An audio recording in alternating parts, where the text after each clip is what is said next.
Hi friends, నేను మీ శ్రీరాజ. కళామ తల్లి ముద్దు బిడ్డలందరికీ స్వాగతం, సుస్వాగతం.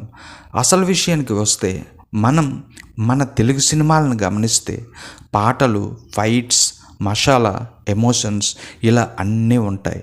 అయితే ఇలా ఉండడానికి వాటి వెనుక ఏదైనా స్ట్రక్చర్ ఉందా అని ఎప్పుడైనా ఆలోచించారా?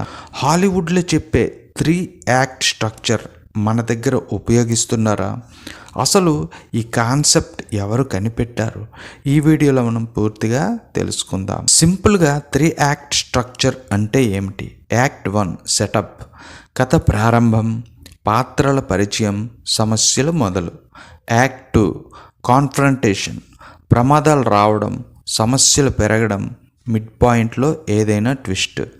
యాక్ట్ 3 రిజల్యూషన్, క్లైమాక్స్, సమస్యల పరిష్కారం. ఈ స్ట్రక్చర్ని ప్రముఖ రచయిత అరిస్టాటిల్ ఫౌండేషన్ వేసినప్పటికీ మోడర్న్ స్క్రీన్ ప్లే రైటింగ్ని అందరికీ తెలిసేలా చేసిన వాడు మాత్రం సిద్ ఫీల్డ్. ఇతను స్క్రీన్ ప్లే అనే పుస్తకం ద్వారా హాలీవుడ్ రైటర్స్కి ఈ స్ట్రక్చర్ ఇంపార్టెన్స్ గురించి నేర్పాడు. ఇప్పుడు అసలు ప్రశ్న, మన తెలుగు సినిమాల్లో ఈ 3 యాక్ట్ స్ట్రక్చర్ ఉందా? 1950-60లో వచ్చిన సినిమాలు మాయాబజార్, పాతాళ భైరవి, మల్లీశ్వరి ఇవి కూడా 3 యాక్ట్లా విభజించవచ్చు. కానీ అప్పట్లో స్ట్రక్చర్ గురించి స్పష్టమైన అవగాహన లేకపోయినా కథా రచయితలు ఇన్స్ట్రక్టివ్లీ దాన్ని ఫాలో అయ్యారు. కథ ప్రారంభం, హీరోయిన్ పరిస్థితి, హీరో ఎంట్రీ. మధ్య భాగం, విలన్ ఎంట్రీ, మెయిన్ కాన్ఫ్లిక్ట్. ముగింపు, ఫైట్స్ మరియు పరిష్కారం.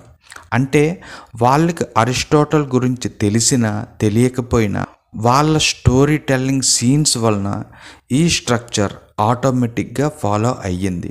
అయితే ఈ స్ట్రక్చర్ని తెలిసిన రచయితలు, దర్శకులు ఎవరు? కె విశ్వనాథ్. కథ విషయంలో కానీ నిర్మాణ విషయంలో కానీ చాలా డిసిప్లైన్ ఉంటుంది.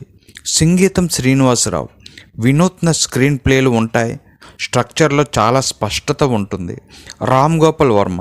శివ, సత్య వంటి సినిమాల్లో వెస్టర్న్ స్ట్రక్చర్ ఎలిమెంట్స్ను తెలుగులో అప్లై చేసినవాడు. ఇక సుకుమార్, త్రివిక్రమ్, రాజమౌళి లాంటి డైరెక్టర్స్ ఈ 3 యాక్ట్ స్ట్రక్చర్కి బేస్ అయి ప్రేక్షకులకు అనుగుణంగా కంటెంట్ను రూపొందిస్తున్నారు.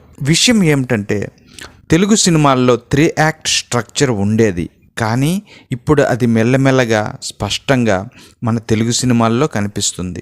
ఫ్రెండ్స్, స్క్రీన్ రైటింగ్లో ఇంకా డెప్త్ కావాలంటే ఒక లైక్ కొట్టి సబ్స్క్రైబ్ చేయండి. మీరు రాసే కథే రేపటి బ్లాక్ బస్టర్ కావచ్చు. Thank you.